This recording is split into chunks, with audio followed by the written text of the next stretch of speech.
Boa tarde a todos. Aqueles que ainda não têm o prazer de me conhecer, eu sou Alexandre Moreira, milito na Receita Federal há quase 20 anos, e especificamente tratando com a parte de parcelamentos especiais desde o ano de 2006. Quando eu entrei na Receita, estava entrando praticamente essa parte do refis, o primeiro refis, lá no ano 2000. E até então não se falava em nada com relação a parcelamentos especiais. E de lá para cá, isso virou recorrente. Quando não é um por ano, são 2, 3, 4, 5, para cada segmento de empresários. Vocês sabiam que saiu um novo hoje? O rural. O rural. Então, na realidade, a capacidade de produção legislativa ela é tão grande, tão proeminente, que nós que trabalhamos no corpo técnico da casa, nós estamos correndo sempre atrás, atrás mesmo. E os profissionais de contabilidade que vivem também desse nicho de mercado, também estão sempre correndo atrás, porque nós não conseguimos dar conta. E a capacidade também de inovação dos tipos de parcelamento que vem acontecendo acaba, por sua vez, complicando mais ainda aquilo que nós já vivenciamos.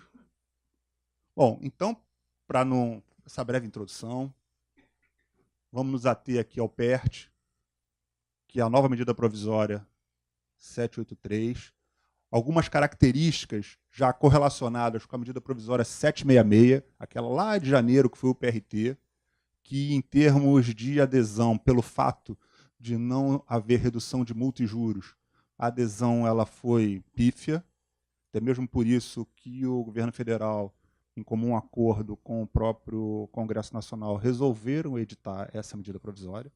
Nós vamos falar dela hoje, mas já com a expectativa do relatório, o relator da medida provisória, já ter tratado de algumas modificações essenciais com relação à MP 783.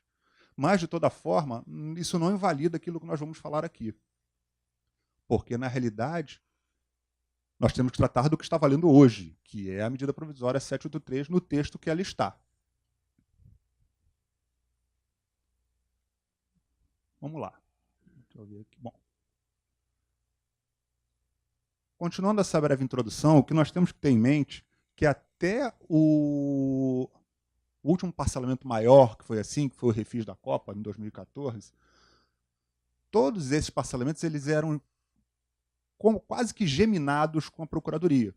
Ou seja, era tratado através de portaria conjunta, e essa portaria conjunta regulamentava não só os atos praticados pela Receita Federal, como também os atos que deveriam ser praticados pela Procuradoria. Desde o PRT, já em janeiro, há uma ruptura com relação a essa situação que perdurava já desde lá do primeiro refis. Então, a regulamentação do PERT ela é uma para a Receita e outra para a Procuradoria.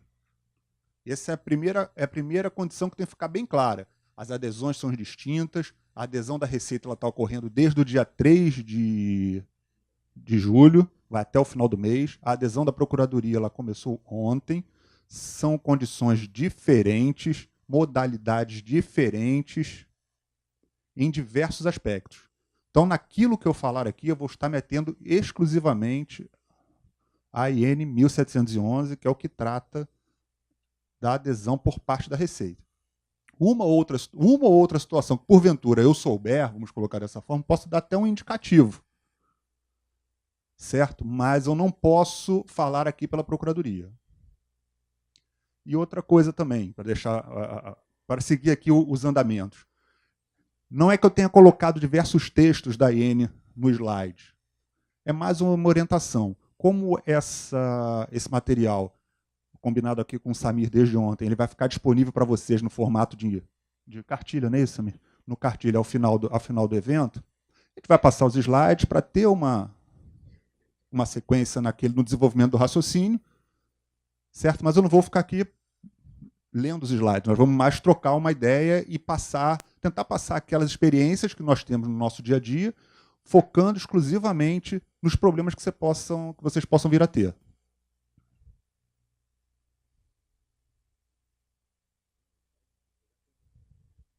Vai ser entregue hoje, impresso ao final do evento. Ok? Bom, se vocês repararem, se a gente começar a ler, tudo isso que está escrito ali eu já falei, correto? Então vamos andando, porque tem bastante coisa. Então, débitos tributários e não tributários. Quando fala de débitos tributários e não tributários, principalmente os não tributários, eles estão mais correlacionados com os débitos inscritos em dívida ativa da União, porque na Receita Federal nós só administramos débitos praticamente tributários, a serem indicados pelo sujeito passivo. Essa é a primeira grande distinção com relação ao PRT.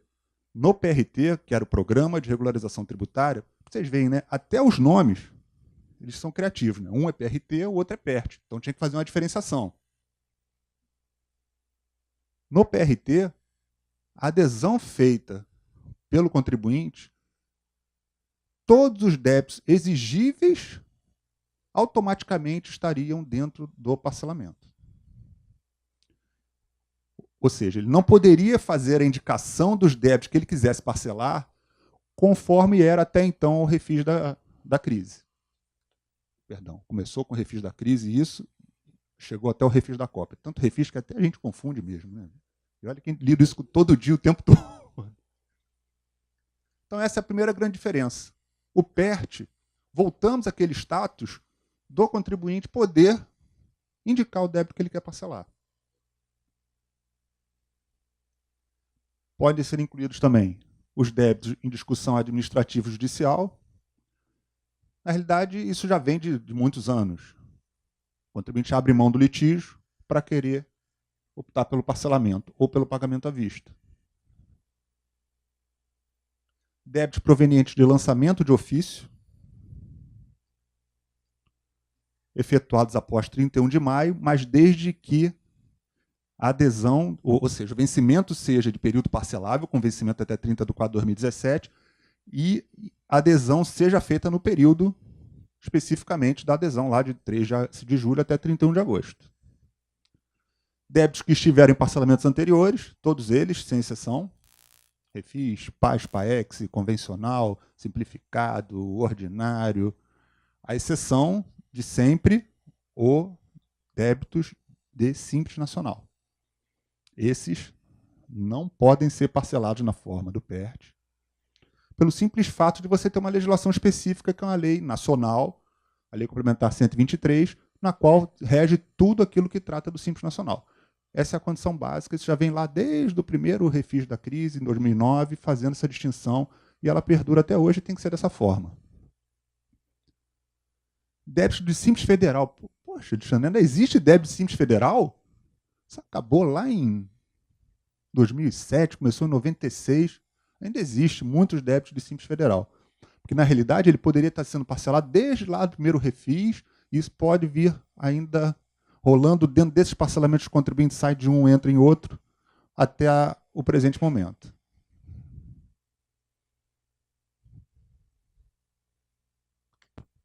Multas de ofício, um exemplo básico, que podem integrar o PERT às multas de ofício constituídas conjuntamente com os débitos de imposto ou de contribuição, com vencimento legal até 30 de 4 de 2017, mesmo que o lançamento seja posterior a 31 de maio, desde que o requerimento de adesão se dê entre o período, óbvio. Um exemplo, o contribuinte foi notificado de um auto de infração no dia 10 de julho, para débito com vencimento até 30 de 4. Ele pode incluir isso no PERT? Perfeitamente. A legislação é muito clara nesse sentido. A gente acaba colocando essas informações, apesar de parecerem meio redundantes, mas essas dúvidas são recorrentes. Entra parcelamento, sai parcelamento, é sempre esse ponto de dúvida. E as multas isoladas. O que é a multa isolada? Basicamente, as multas por atraso de entrega da declaração. Também podem fazer parte do PERT. Alexandre, deixa eu pontuar um negócio com você, só para a gente deixar bem claro. Sim. Quando a gente entra no site da Receita Federal para promover um parcelamento ordinário, aquele parcelamento que a gente faz de 60 meses comumente. Certo. Quando você entra lá e faz a solicitação da adesão, o próprio sistema já identifica para você qual é o débito que está lançado no sistema. E aquele débito que vai aparecer ali no parcelamento ordinário é aquele que você pode parcelar. Perfeito. Nesse caso, não. Não porque são etapas distintas. A gente, quando eu entrar mais na frente ali, de distinguir a etapa da adesão da etapa da consolidação, a gente entra um pouco mais a fundo nessa colocação que o Samir fez, tá ok? Vedações, aquilo que efetivamente não pode ser parcelado dentro do PERT. O primeiro grande problema com relação às vedações são os impostos retidos na fonte e as retenções. Isso foi a grande inovação com relação à grande maioria dos outros parcelamentos especiais que já aconteceram.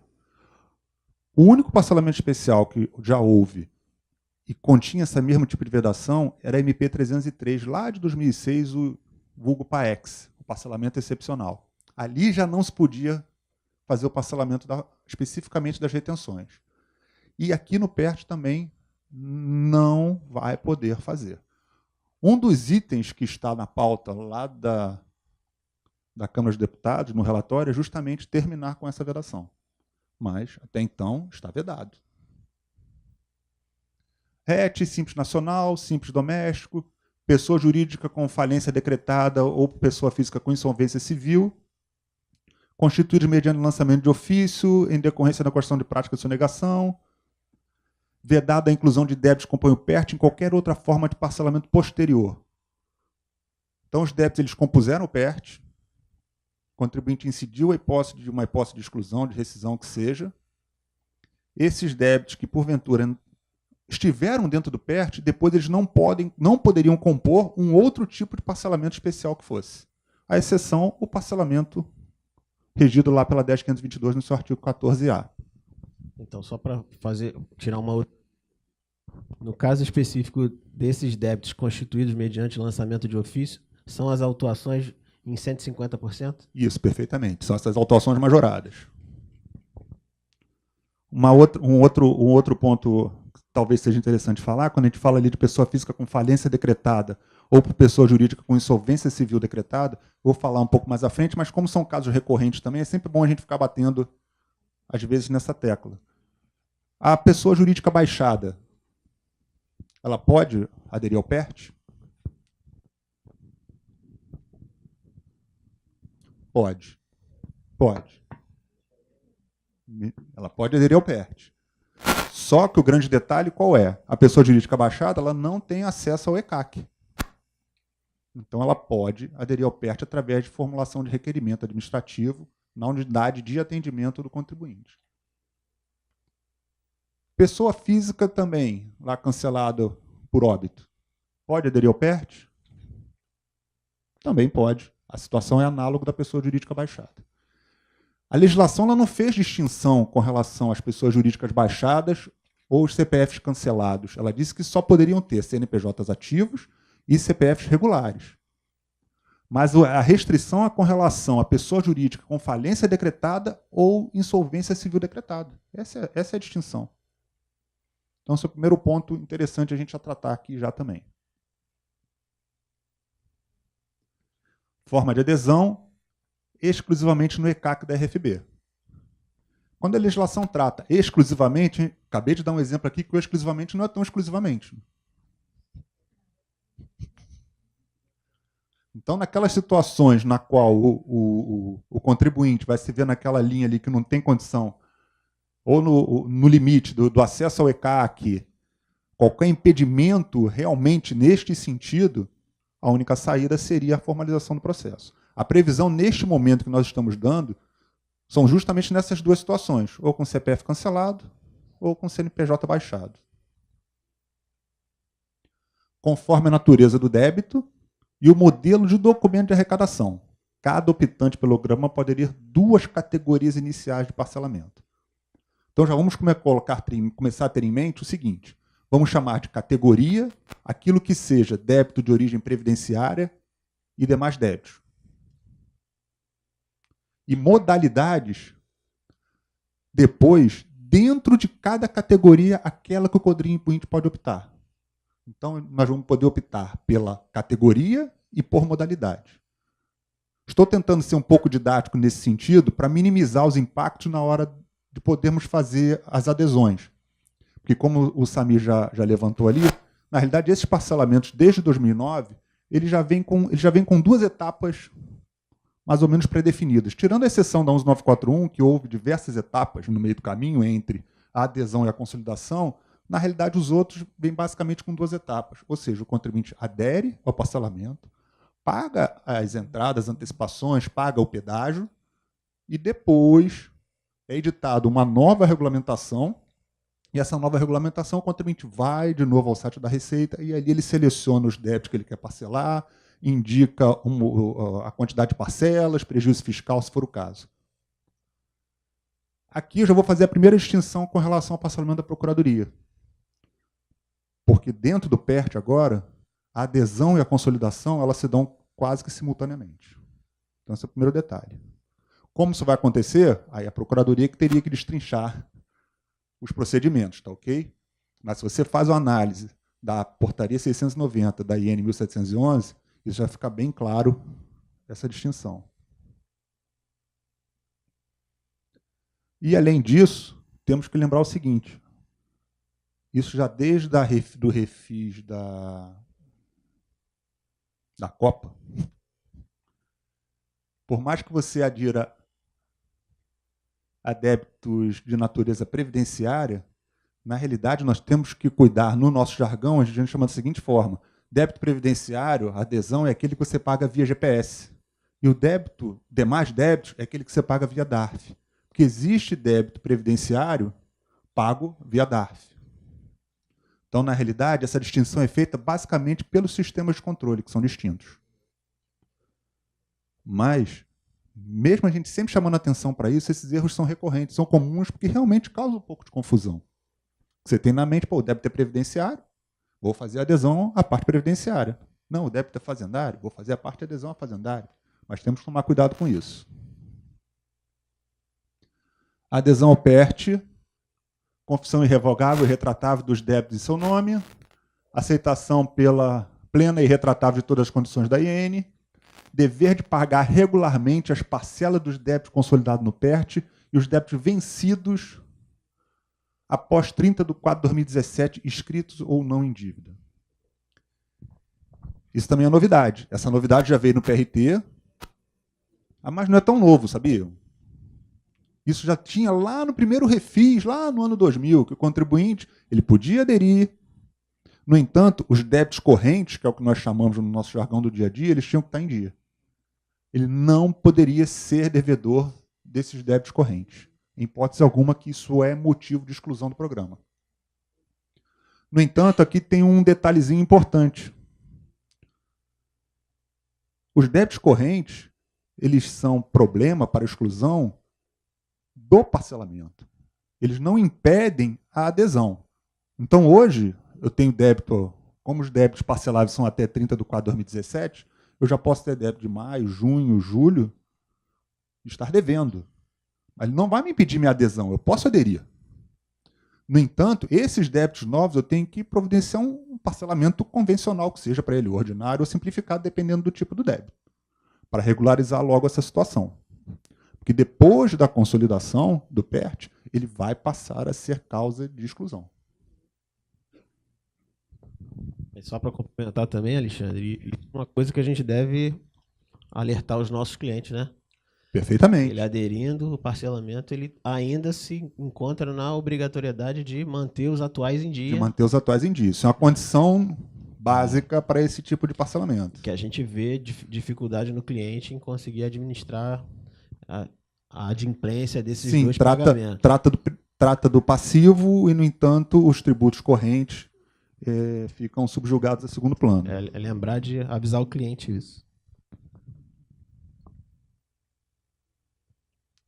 Dever de pagar regularmente a contribuição destinada ao FGTS. Isso, basicamente, a rigor, não teria nada a ver com a Receita Federal, mas, no entanto, isso consta da legislação e é um motivo que é uma condição que tem que ser cumprida também. Expresso consentimento quanto à implementação pela RFB de endereço eletrônico para envio de comunicações ao seu domicílio tributário com prova de recebimento. Isso também já existe lá desde 2009, quanto da Lei 11.941. Então, a forma de nós nos comunicarmos com os contribuintes, independente de ser contribuinte pessoa física ou pessoa jurídica, é através do correio eletrônico. As pessoas jurídicas, de certa forma, como tem um acompanhamento maior pelo profissional, de certa forma, o profissional está sempre lá com a procuração eletrônica, está sempre olhando lá as comunicações que porventura possa vir a ter. Agora, a pessoa física é importantíssimo orientar que eles acessem o ECAC para verificar as notificações, os comunicados. Não tenha medo de abrir. O que eu costumo muito brincar, que eu falo sempre, a pessoa física ela não entra no Facebook, não vai para o WhatsApp, não vai para o Instagram, não vai para o Snap. É botar na agendinha dela, 2 vezes por mês, acessar o ECAC. Dia 15, dia 30. Acabou. Porque não tem como dizer, olha, perdi uma etapa da consolidação. Pô, estava devendo 1 mês, por que eu fui excluído? Fiquei 1 mês atrasado, juntou o segundo. Isso vai estar tudo lá. Atrasou 2 dias do pagamento, a gente manda um comunicado eletrônico para o contribuinte. Período de consolidação tem um comunicado eletrônico contribuinte. Então a pessoa física ela tem que se acostumar a esse tipo de, cada vez mais, de comunicação, porque ela não vai receber cartinha em casa.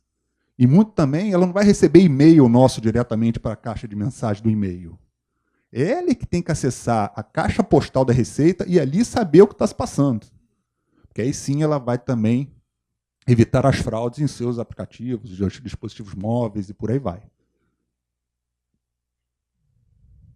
Manutenção dos gravames decorrentes de arrolamento de bens, medida cautelar fiscal e das garantias prestadas nas ações de execução fiscal ou qualquer outra ação judicial. Bom, vamos lá. Tentei fazer um quadrinho aqui, óbvio, né? Para ver se a gente consegue entender o que se passa nas modalidades. Chamando a atenção, gravamos as categorias, não é? Categoria previdenciária e categoria demais. Não vamos confundir nunca com fazendária, porque uma é previdenciária, é demais. Lembrando sempre que na demais tem débito fazendário e previdenciário recolhido através de DARF. Os débitos recolhidos através de DARF e previdenciário, vocês têm noção? CPRB, né, que é a desoneração, e também aqueles lançamentos de ofício feitos através do CF processos, que são os autos de infração lavrados já na sistemática do CF processos.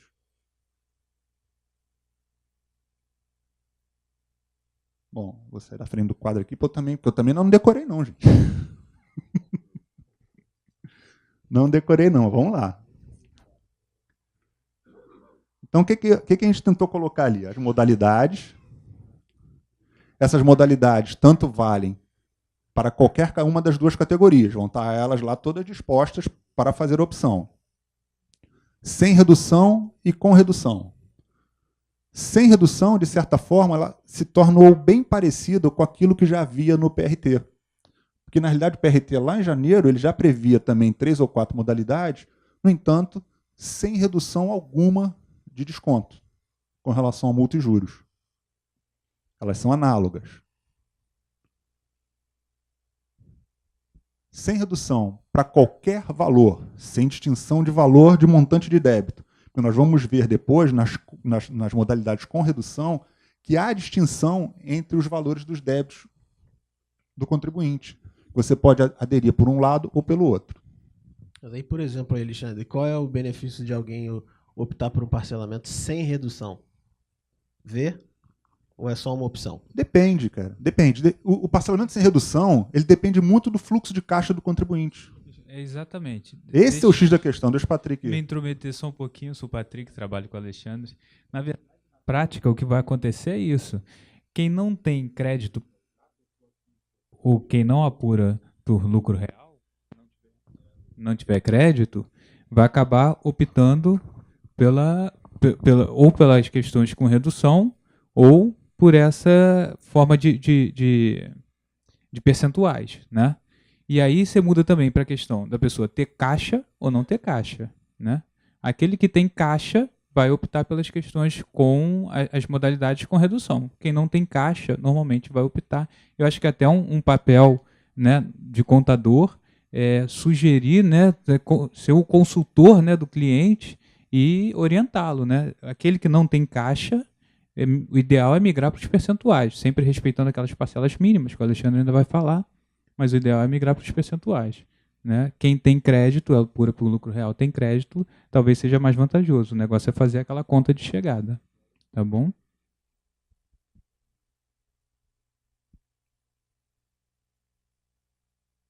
Então, vamos dizer assim, a opção por qual modalidade ou qual caminho a seguir, ela não é simples, nem um pouco. Porque são diversos fatores que devem ser considerados.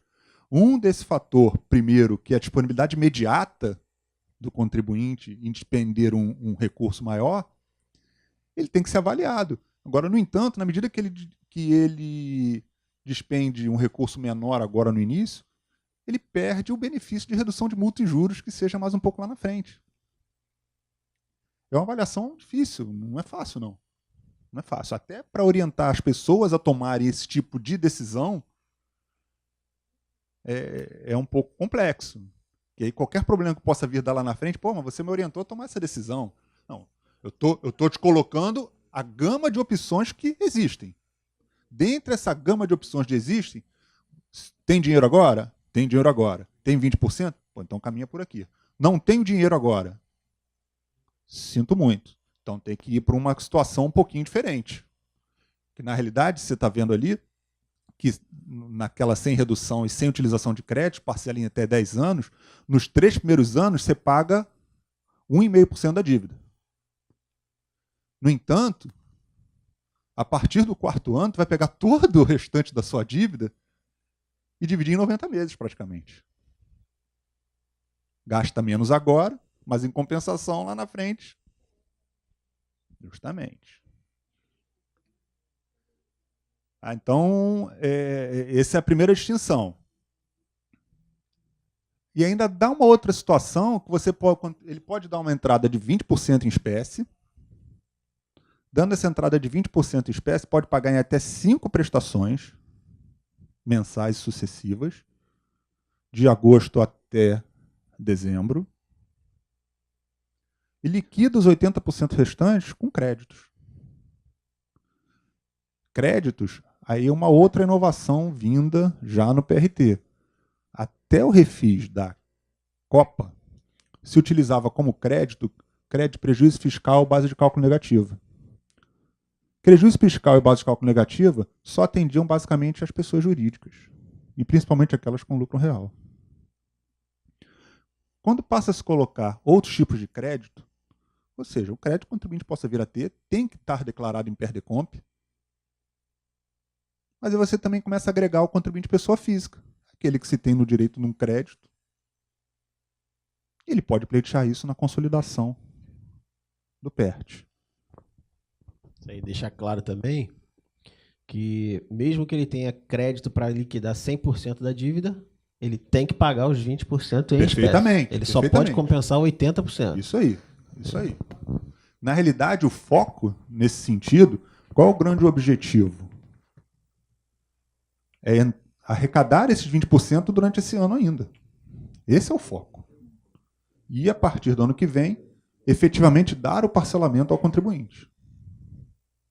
E nessa modalidade aqui, com a entrada de 20%, se porventura os créditos restantes não forem suficientes para quitar o débito, ainda pode fazer um parcelamento convencional, 60 meses, com relação àquele saldo que porventura tenha ficado.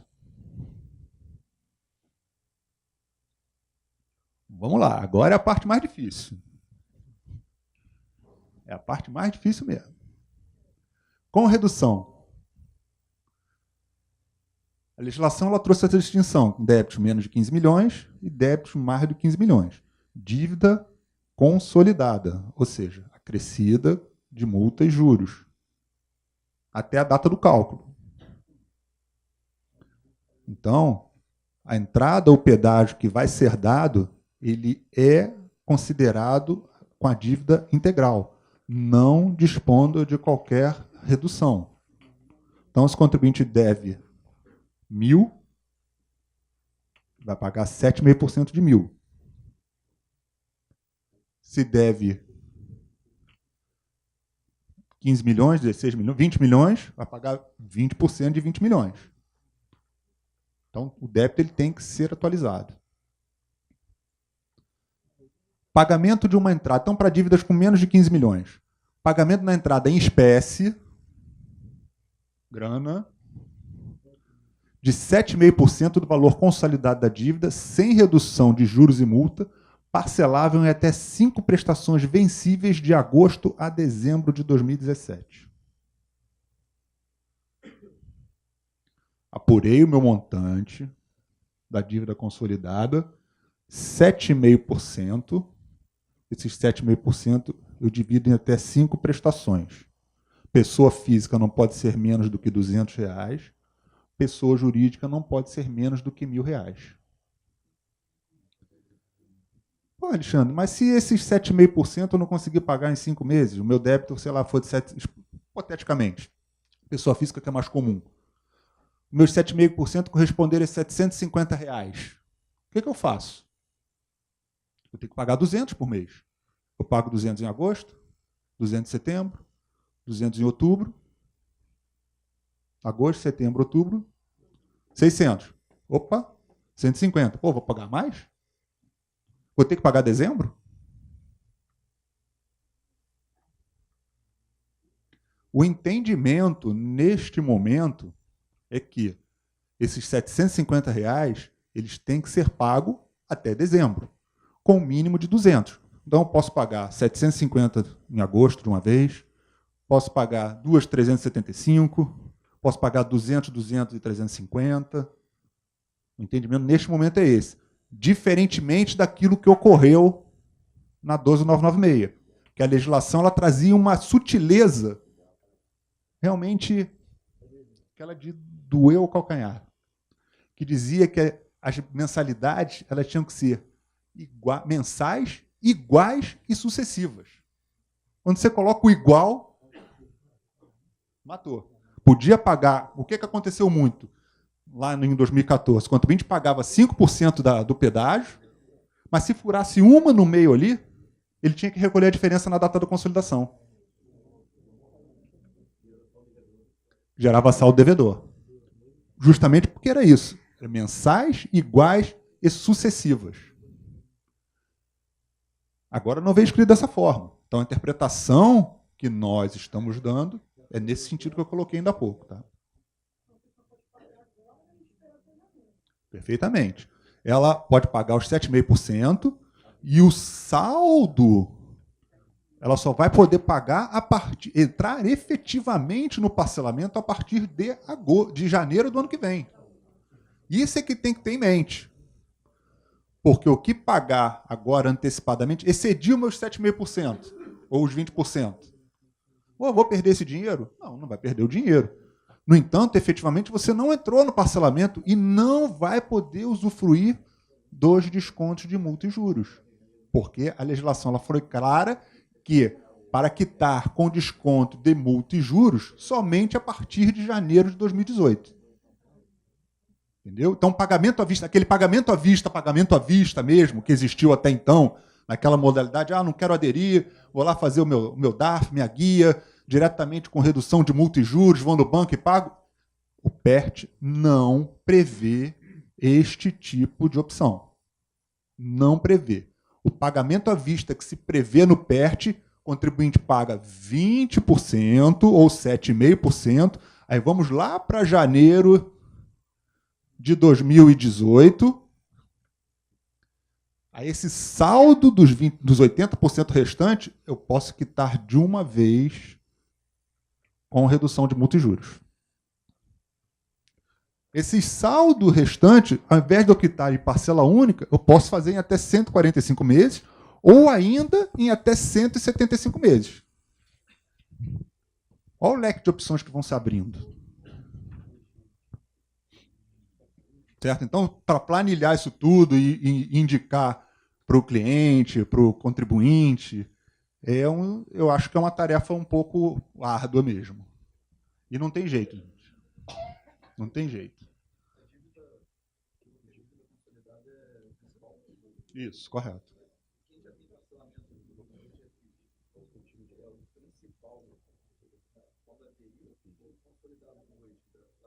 Não, os saldos de parcelamentos anteriores, por que as rescisões, as desistências dos parcelamentos, elas são obrigatórias nas fases de adesão agora?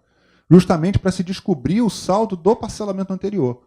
Porque, ainda mais de 11.941 para cá, quando o contribuinte desiste do parcelamento, ou ele é rescindido, a dívida ela é recomposta com todo o valor original lá de trás, e os pagamentos efetuados enquanto na vigência do parcelamento, eles amortizam basicamente sem redução alguma de multa e juros. Então, vamos dizer, que esses exemplos assim para dar, eles são um pouco complicados, entendeu? Eles são complicados. Quando você desiste, vamos pegar um caso assim, antecipando um pouco até a dúvida dele, mas é a única que eu vou responder agora, senão a gente não vai avançar. Se eu pego um parcelamento da 11.941, aquele saldo que aparece, eu tenho que corrigir ele, o saldo do parcelamento, eu corrijo ele até a data da desistência, com taxa Selic. E todos os pagamentos que o contribuinte fez, que a pessoa fez, eu também vou corrigindo todos eles até a data da desistência com Selic. E aqui eu faço um encontro de conta.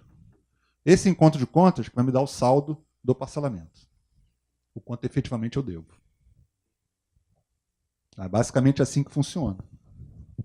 Então, só para fazer uma complementação também, porque como eu assisti essa palestra ontem, aí eu já comecei a pensar nas opções para dividir com os colegas aqui. Então, nessa modalidade de parcelamento do lado esquerdo, que eu acho que é que a maioria das empresas vão aderir, perfeitamente. A gente está falando que 7,5% da dívida global consolidada tem que ser paga na entrada. Isso aí, perfeito. E 92,5% podem ser pagos à vista, com redução de 90%, em 145 com redução de 80% ou em 175 com redução de 50%. Perfeito. Dessas três opções, aí Samir falando, eu acho que a segunda opção é a mais vantajosa, porque você ganha menos 10% de redução de juros, mas divide em 145 vezes, mais 10 anos. Agora, o que você deixou de pagar lá em cima com a redução, ele não pode ser compensado embaixo. Porque eu paguei 7,5 no valor cheio. Perfeito. Não quer dizer que você vai reduzir depois embaixo. Não vai. Então, a entrada é sempre no valor cheio e você só vai ter direito à redução dos 92,5%. Isso aí, perfeito. O entendimento é justamente esse. Ou seja, paguei 100, sobrou 90... Base 100. Se eu paguei 100, meu débito é 100, eu paguei 7,5. Na realidade, o que eu vou efetivamente parcelar com desconto é 92,5. Certo? Isso não está escrito expressamente na legislação, mas as interpretações estão vindo dessa forma, ok? Lembrando que, nessa aqui, com menos de 15 milhões, ainda pode-se usar o prejuízo fiscal, base de cálculo negativa e outros créditos. No máximo 80%. Né? Perfeitamente. Não, no máximo 80% não. Tem os limites dos créditos. Você pode quitar tudo. Isso, perfeito. Do que sobrou dos... Vai sobrar um pedaço para eu ver qual é a prestação que eu vou pagar. Perfeito. Lembrando que, quando a gente fala desses outros créditos, sempre tem um risco. Aquilo que a gente já colocou ontem. Sempre tem um risco. O crédito ele pode ser indeferido. E se o crédito for indeferido, o contribuinte perde o direito ao benefício.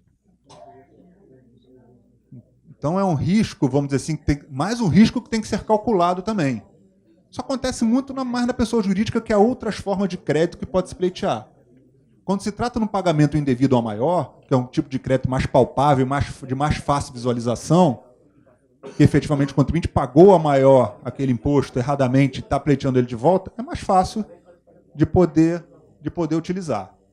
Então, cuidado com relação a isso. Débitos acima de 15 milhões. Sem utilização de crédito. Então, aliás, as grandes empresas, com mais de 15 milhões de débitos, elas não vão ter direito a utilizar crédito. Ou seja, ela paga a entrada com 20%, da mesma forma que é os 7,5%, janeiro, fevereiro, março, agosto, setembro, outubro, novembro, dezembro, em 5 vezes, sem redução de multa e juros. Os 80% restantes, Como é que ela pode fazer? Vê a distinção. Não utiliza o crédito, mas aí pode pagar também parcela única, com redução de 90% de juros e 50% da multa. Na realidade, se nós compararmos o que era antes dos outros parcelamentos, o pagamento à vista efetivamente, é isso que a gente tem que chamar a atenção, que eu estava colocando aqui. Existia a figura do pagamento à vista sem adesão. Ia lá, fazia o DARFzinho, a GPS, pagou à vista, acabou, morreu o assunto ali, não tem mais discussão. Agora não, até para pagar à vista, tem que fazer adesão, pagar o pedágio e o restante vai quitar só lá em janeiro. Certo? Tem que esperar janeiro. Não tem jeito. Se pagar... Ah, Alexandre, se eu pagar antes? Pagou a mais. Sem benefício. Não tem o cálculo da redução, porque a legislação ela trata que o cálculo da redução é a partir de janeiro de 2018. Não é, você não vai perder o pagamento, mas não vai ter o benefício.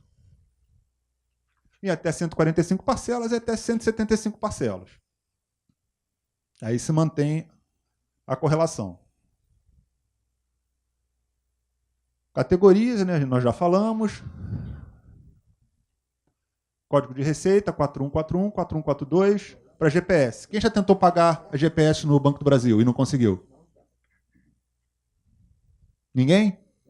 Tá, só para avisando, o Banco do Brasil até agora não está aceitando esses códigos de GPS, tá? Eu acho que estava todo mundo esperando essa palestra para começar a falar com o cliente depois. Porque o Banco do Brasil, não sei porquê, só tem essa informação, que ainda não está aceitando os códigos da GPS. Os outros bancos estão funcionando normalmente. E código de receita pessoa para os demais débitos, 51,90.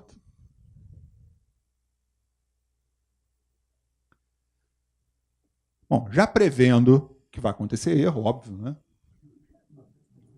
Porque isso acontece desde lá de 2009, não vai ser agora que vai mudar. Vai todo mundo acertar. Também um porquê os equívocos eles não acontecem só na etapa de adesão. A etapa da consolidação, que seria o segundo passo para alcançar o deferimento do parcelamento, o que acontece de contribuinte que deixa de consolidar, ou porque não olhou a caixa postal, ou porque não recolheu a diferença que possa vir a ter dado no cálculo das antecipações do pedágio. É muita gente. É muita gente. Só para vocês terem uma ordem de grandeza, a última 12996, 2014, só na nossa delegacia, foram em torno de 10 mil adesões. Dessas 10 mil adesões, não vingou 50%. Aqueles que efetivamente foram lá e sacramentaram o parcelamento. Se a gente falar da 11941, foi lá de 2009, foram 20 mil adesões. Isso é gente abessa. E só para ilustrar, então, só para ver como o PRT não houve tanta adesão assim, esse PRT de janeiro agora, para toda a região fiscal, Rio de Janeiro e Espírito Santo todo, foram 4 mil adesões. Tem. Ih, vamos deixar isso para o final. Vamos deixar isso para o final. Então vamos lá. Falamos da categoria e modalidade. Eu acertei na categoria, era a que eu queria, mas errei na modalidade. E aí, o que eu faço? Sento e choro? Sento e choro. Senta e chora. Senta e chora porque virou papel, virou processinho. Papel não, porque não tem mais papel, né? Virou processo. E virando processo, invariavelmente, contribuinte dentro do prazo especificado para as adesões, pagando as entradas, antecipações, as documentações estão corretinhas, invariavelmente nós aceitamos, né, Patrick? O problema todo é nós conseguirmos colocar isso nos sistemas, porque a produção legislativa, a capacidade de criação com relação a essa quantidade de parcelamentos, ela é tão voraz, tão ágil, que nós, no corpo técnico, aquilo que eu falei no início, nós estamos lá atrás. O colega aqui acabou de perguntar sobre o parcelamento que não foi consolidado. Estamos falando de 2013. Só falar um negócio então, eu sempre ouvi desde pequeno assim, que goleiro não pode errar, médico não pode errar, né? E tem uma coisa que contador não pode errar. É categoria e modalidade e desistência de parcelamento, tá? Então são as duas coisas que tem que prestar maior atenção na hora de fazer. Qual modalidade? Porque nos outros parcelamentos podia aderir a mais de uma, mas nessa aqui não. Por categoria você só pode aderir a uma modalidade. E é aquela que você vai seguir até o final. E outra, parcelamento desistiu, está desistido. Esse não tem como voltar atrás. Mudar de modalidade, a gente até aceita lá, faz lá o pedido, né? Vira um processo em papel, operacionalizar quando tiver sistema, mas faz o pedido via papel. Agora, desistiu do parcelamento, não tem previsão de restabelecer parcelamento.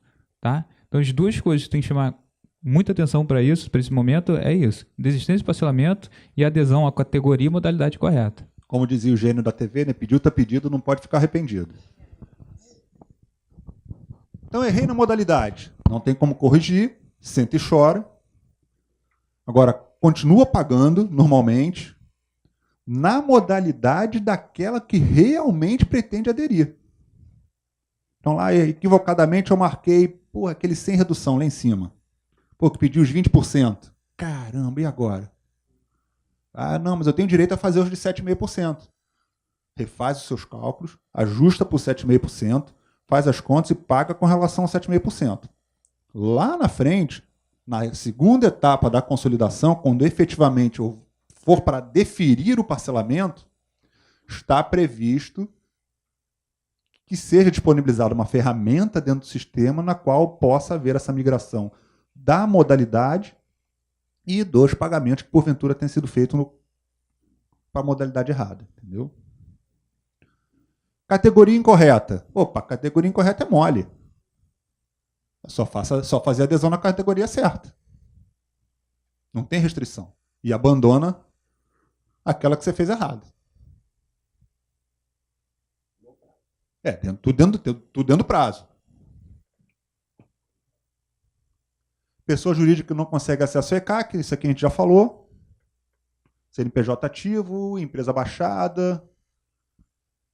Essa opção que é dada da pessoa física fazer a opção pela internet, eu particularmente prefiro que faça direto a opção através do processo e formalize o processo. Isso é questão de gosto pessoal, quem lida vai lidar com o trabalho depois, entendeu?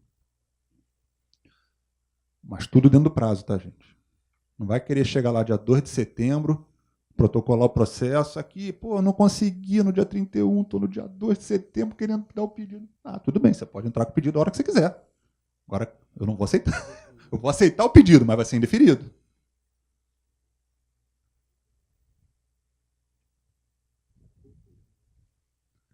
CPF é a mesma situação. Exigência de matrícula SEI para adesão da pessoa física, lá na parte previdenciária. Isso, na realidade, é um procedimento de sistema, basicamente. Quando o cliente fizer adesão, vai gerar uma matrícula SEI específica para parcelamento, você vai acompanhar ele, e todas as outras matrículas que, porventura, ele tiver, o sistema vai carregar essas outras matrículas para dentro do parcelamento, tá ok? Isso são casos muito raros. São casos muito raros. Mas existem. Principalmente para aquelas pessoas no qual elas querem comprovar tempo de contribuição, elas têm o registro, querem comprovar tempo de contribuição para poder aproveitar na hora da aposentadoria.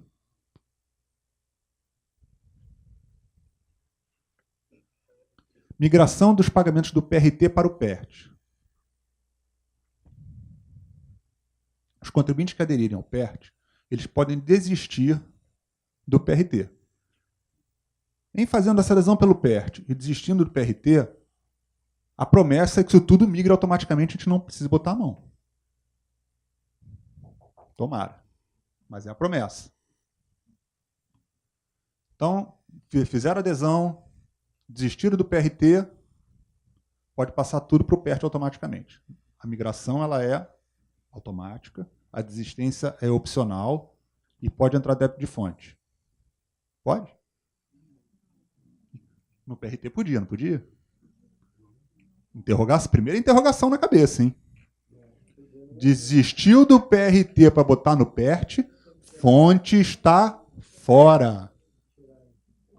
fonte está fora. Então, avaliem o que compensa. Outro detalhe, o PRT, todos os débitos exigíveis. Então, o pedido do PRT, tudo que estava devedor até novembro de 2016 está dentro. Ah, pode coexistir os dois? Pode, perfeitamente. PRT com débitos de fonte e todos os outros até novembro de 2016 e os débitos até abril de 2017 não perde. Essa avaliação tem que ser criteriosa. E, mais uma vez, planilhar, fazer conta, ver qual é o melhor caminho. Não tem outra forma.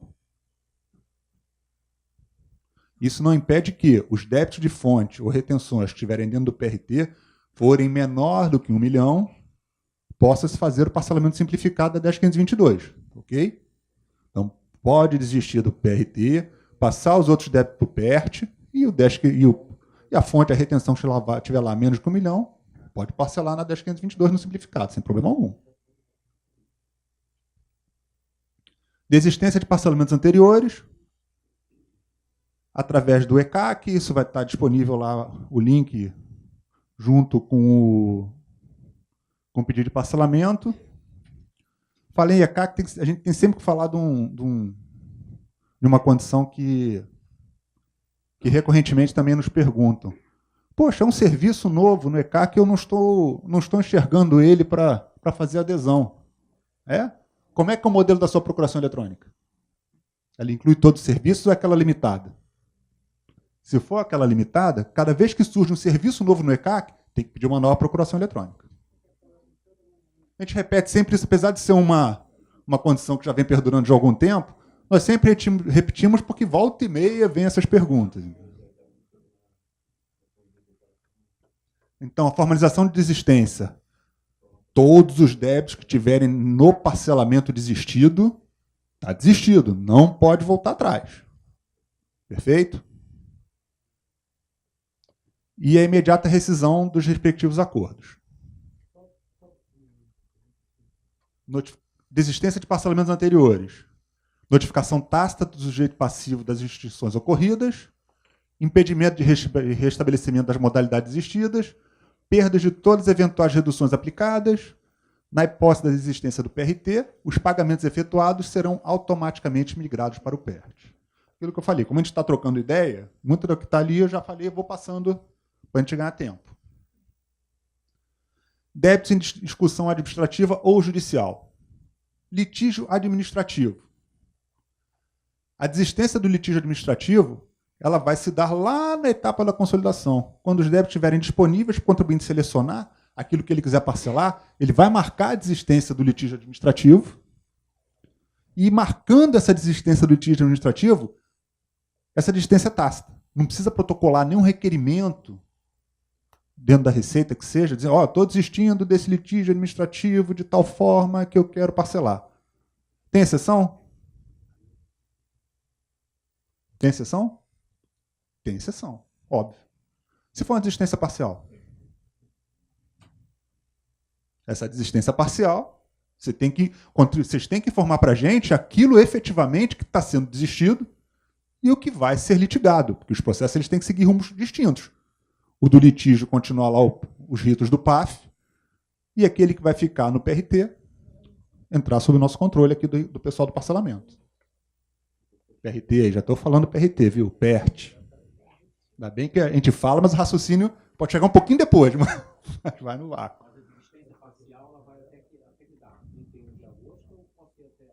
Não, é até a data da adesão. Uhum. Desistência de litígio judicial, tem que fazer a desistência lá na Justiça Federal e trazer uma cópia dessa desistência para nós, formalizando um requerimento, que vai ser juntado num processo administrativo e encaminhado também para a equipe de parcelamento. Esse trazer para nós ele é relativo, né? Porque hoje em dia as pessoas jurídicas, com aquele uso do PGS, do RID, que manda através da SVA, tudo dessa forma. Hein? Não é chegar lá a pessoa jurídica... Não, é tudo... Acho que vocês já devem estar acostumados a lidar com isso, não é isso? Perfeito. A pessoa física é que não tem jeito. Agora, a jurídica, por aí. a desistência parcial e de recurso administrativo interposto ou da ação judicial, se o débito de desistência for passível de distinção dos demais débitos discutidos no processo administrativo na ação judicial. Ou seja, a desistência parcial ela tem que ser clara o suficiente de forma que nós consigamos enxergar aquilo efetivamente que você está desistindo e o que você quer parcelar. Perfeito? O pagamento à vista ou inclusão dos parcelamentos de débitos informados em DECOMP não homologada implica desistência tácita da manifestação de inconformidade ou do recurso administrativo relativo ao crédito objeto de discussão. Então está lá a DECOMP, ela já não foi homologada, entrei com a manifestação de conformidade, está lá na DRJ para ser julgada, ou quero botar lá no parcelamento. Mesma coisa, só marcar a quadrícula lá na hora da consolidação. Acho que está bem claro isso, nessa distinção entre as etapas da adesão, que é agora que nós estamos vivenciando, e a etapa da consolidação, que vai ser um dia, quem sabe. A parte de baixo já falei, da pessoa jurídica obrigada ao uso do PGS. Consolidação, lá na segunda etapa. Tem que aguardar a produção do ato normativo, que é isso que ainda não tem para esse parcelamento lá de 2013. Esse ato normativo ele vai regular a forma pela qual vai ser feita essa etapa da consolidação, os prazos, os acessos, como vai se dar todo esse trâmite. E nesse momento se indicam os débitos, a quantidade de parcelas e os montantes dos créditos que querem ser utilizados. A não apresentação das informações necessárias à consolidação implicará o cancelamento da opção sem o restabelecimento dos parcelamentos anteriores porventura desistidos. Ou seja, fiz a minha adesão, paguei minha antecipação todinha, bonitinha, pô, saiu a consolidação, não olhei a caixa postal, pô, não vi, perdi o prazo, e aí? Senta e chora? Perdeu. Perdeu. Então, é importantíssimo. O parcelamento ele só se aperfeiçoa com a etapa da consolidação. Ali que ele vai se tornar efetivamente deferido. Até então, é somente uma expectativa de direito do contribuinte. Ele está cumprindo as regras com o parcelamento até aquele determinado momento. Não cumpriu todos os ritos, o direito total, vamos dizer assim, não se materializou. Perdeu. Pô, e os pagamentos que eu fiz com relação a esse período todo, o que eu faço com eles? Pedir de restrição.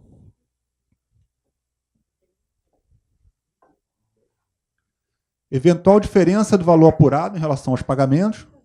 Vimos aqui, né, um pouco da dificuldade com relação ao cálculo, poderia incluir ainda lançamento de ofício, que porventura não possa estar aperfeiçoado. A probabilidade de errar no cálculo ela é grande. Possíveis diferenças poderão ser ajustadas na etapa da consolidação. Fazer esse encontro de contas daquilo com o qual efetivamente o contribuinte recolheu, com os débitos que estão no sistema e selecionados pelo contribuinte e o valor total que tinha que ter sido recolhido. Fez esse encontro de contas, se fechou bonitinho, beleza. Deu diferença, opa, uma diferencinha para recolher. Prestações. Mínimo de R$200 para pessoa física e máximo de R$1.000 para pessoa jurídica. Se recolher menos do que isso, o pedido não é validado e ela não será computada para efeitos da consolidação. É o valor mínimo. Por mais que a antecipação, vamos dizer, dá R$80 que eu tenho que pagar. Aí é questão de avaliar.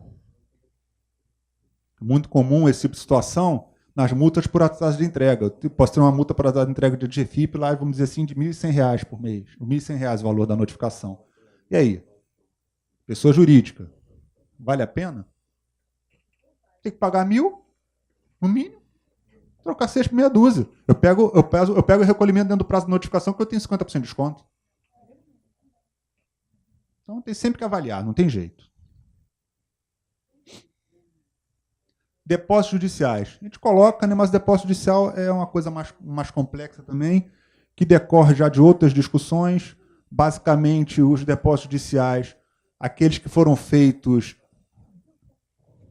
dentro do período de vencimento de cada tributo, não incorreu acréscimo legal, então não há, a princípio, que se falar em redução, porque a redução é de multa e juros.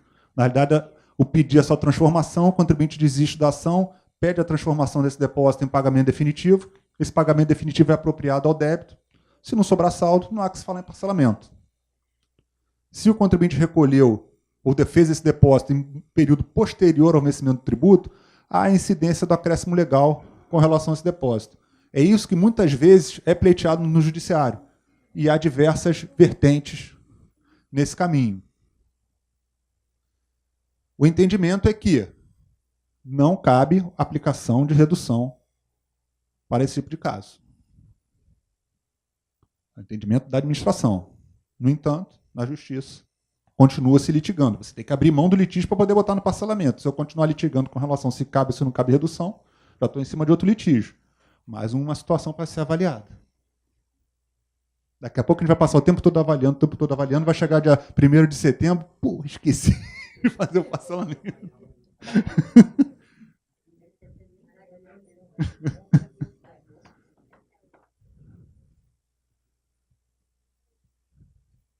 Bom, parcelamento e pagamento à vista com utilização de crédito. Decorrente de prejuízo fiscal e base de cálculo negativa, apurados até 31/12/2015, declarados até 29 de julho de 2016. Datas de corte. Se eu tenho crédito desse período, ele for declarado agora, ou retificado agora, já era.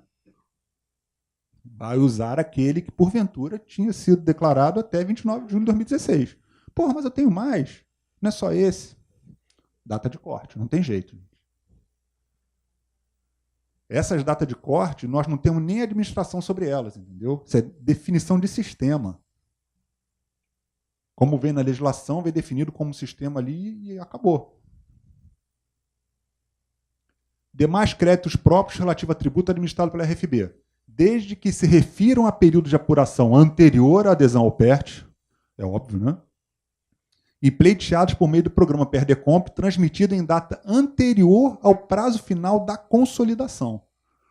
Ou seja, vou fazer a adesão agora, até o final do mês.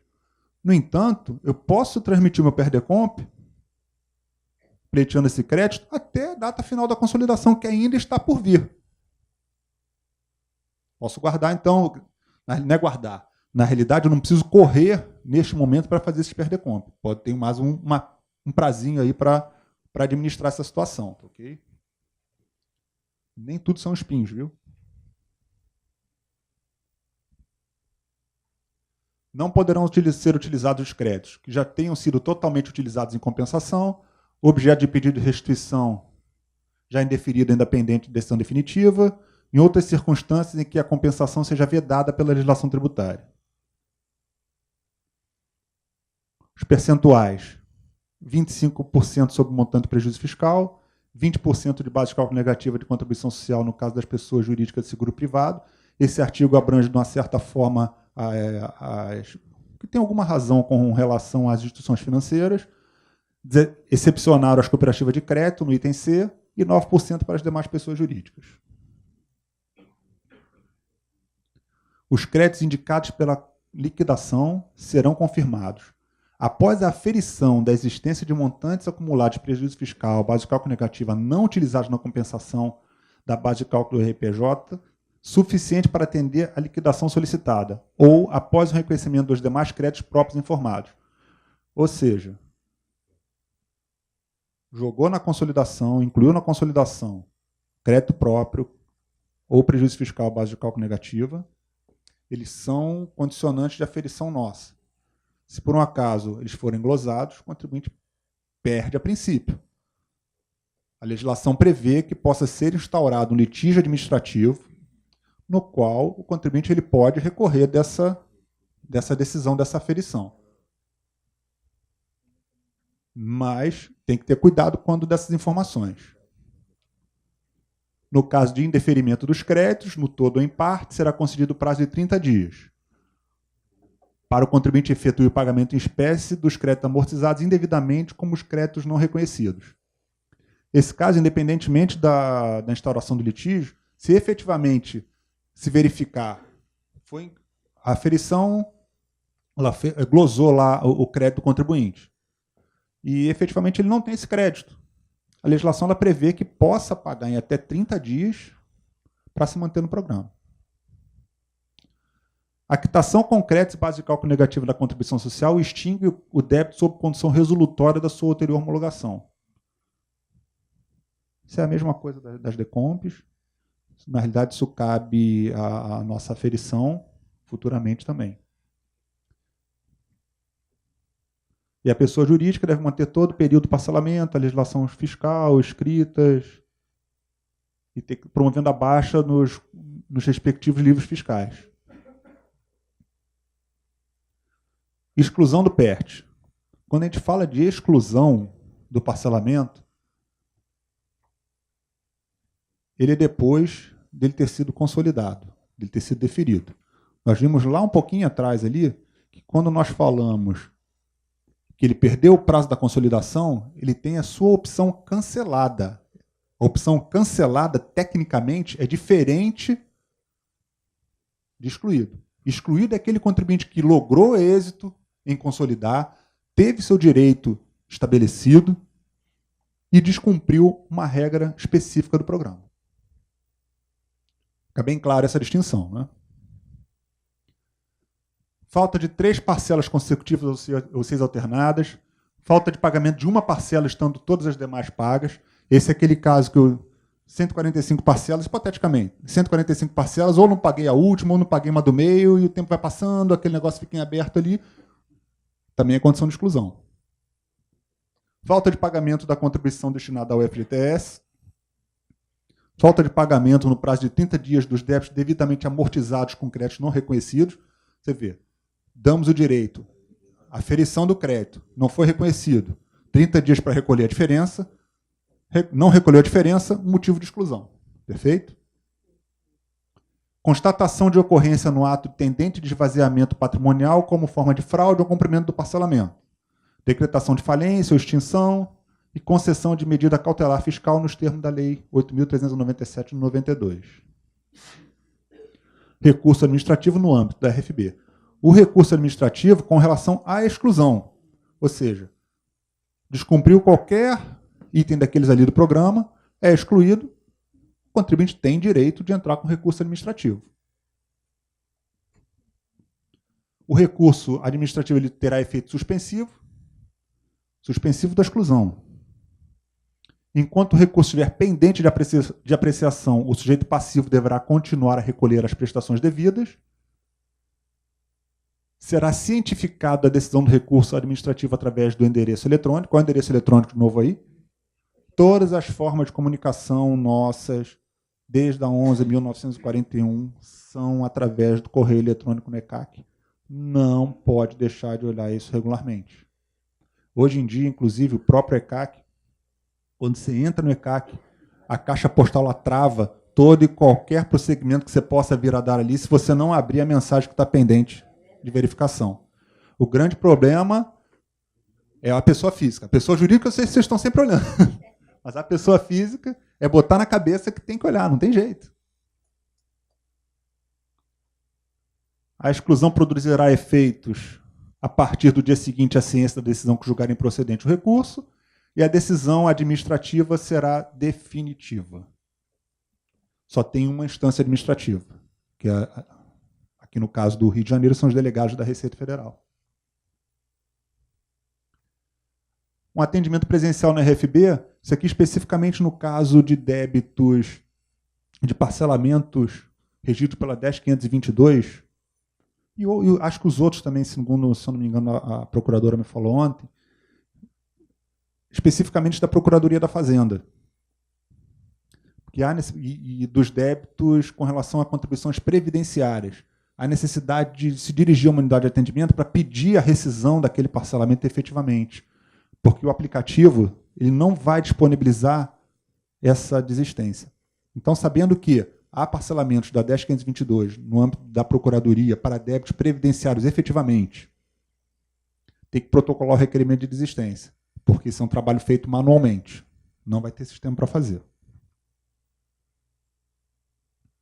Bom, essa parte aqui é o passo a passo roteirizado de todas as telas que aparecem na adesão.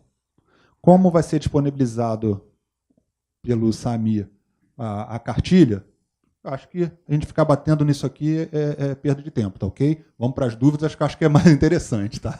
Obrigado, gente.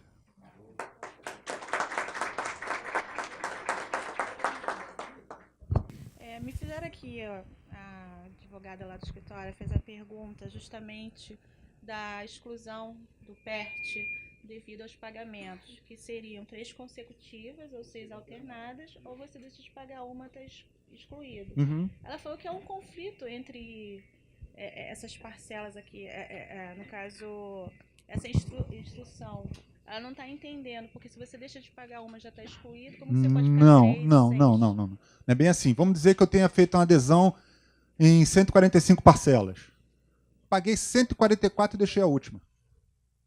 É o que ele quer falar assim. Você entendeu? Ao término do processo do programa de parcelamento, se tiver alguma parcela que ficou em aberto, tá excluído. É motivo de Então, por exclusão. exemplo, ele poderia chegar, como ele falou, chegar, pular 60, pagar 61, achando que pagou tudo, mas Perfeito. no final, No final, 45 ele- foi detectado. Como ele não faltou vai ter 3 seguidas ou 6 não, tá alternadas, excluído ele não vai, direto. ele num primeiro momento ele não será excluído, ele vai ficar carregando essa situação até o término do programa. Tá, mas aí, no caso, avisa que tem alguma parcelinha aberta. No ECAC vai avisar. Tá. Vai ter sempre esse Tu aviso. não tem esse perigo. O ECAC 3 dias que não localizou o pagamento, ele dispara uma mensagem automaticamente. Entendi. Se não disparar a mensagem, vocês vão ter uma notícia triste, que é a inclusão no CADIM.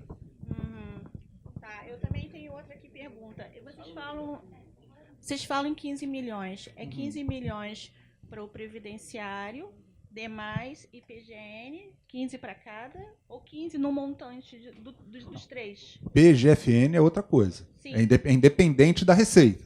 Então, sei lá, são 15 milhões para a Procuradoria, aqui mais 15 milhões para a Então Receita. seria 30, vamos dizer assim. 15 lá e 15 cá. Tá, mas o teu E 15 por seria... categoria. Então, mas seria 15 da previdenciária mais as demais, Perfeitamente. tá, e mais 15 do PG. Aí seriam 30 no total, vamos dizer assim. Não. Eu sei que 15 você tá colocando são PG. categorias. Aham, Então, temos a categoria previdenciária e fazendária. aham, Previdenciária e demais. aham. Tanto na Receita Federal quanto na Procuradoria.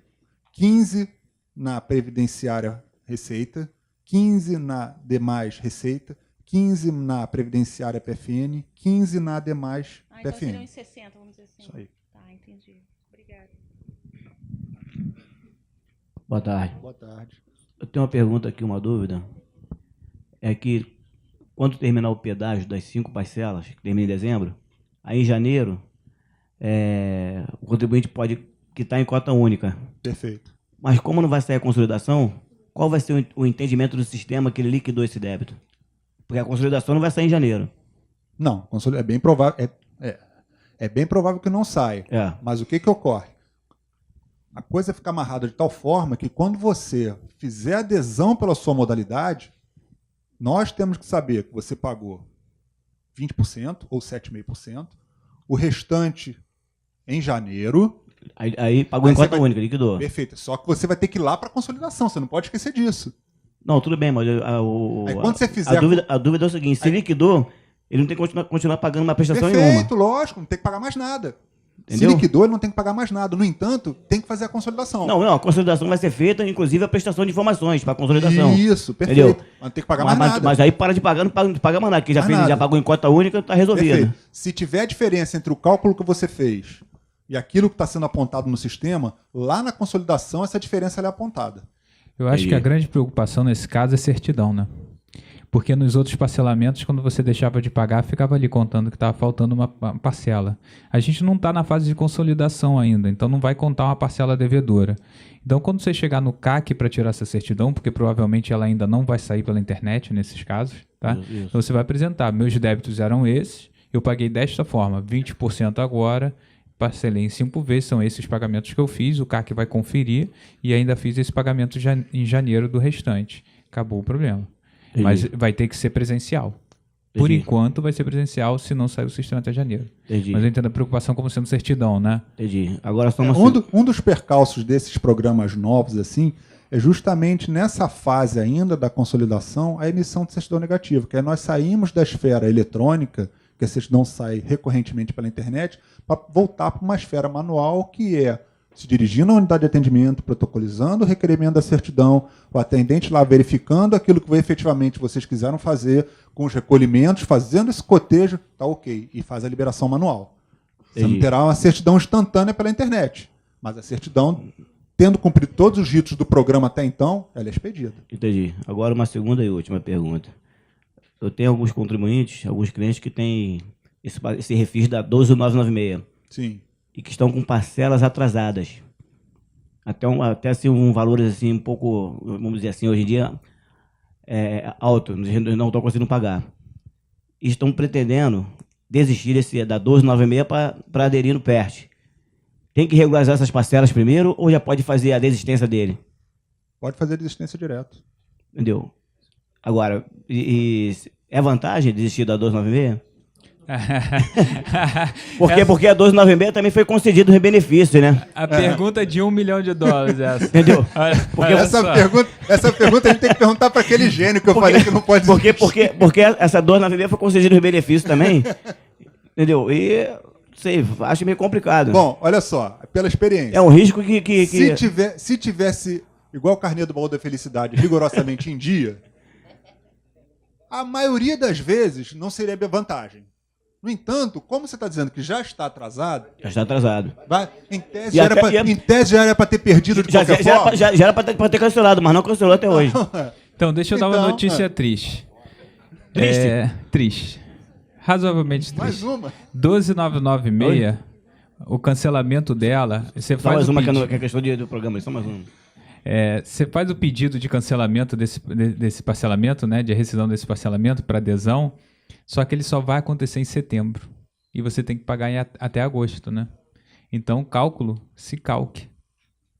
Tá? É aquele negócio, trazer principal, aí atualiza juros sobre multa e principal desde lá da adesão até o momento de agora, atualiza os pagamentos e vai saber qual o montante. Nesse caso ficou triste, essa notícia é triste.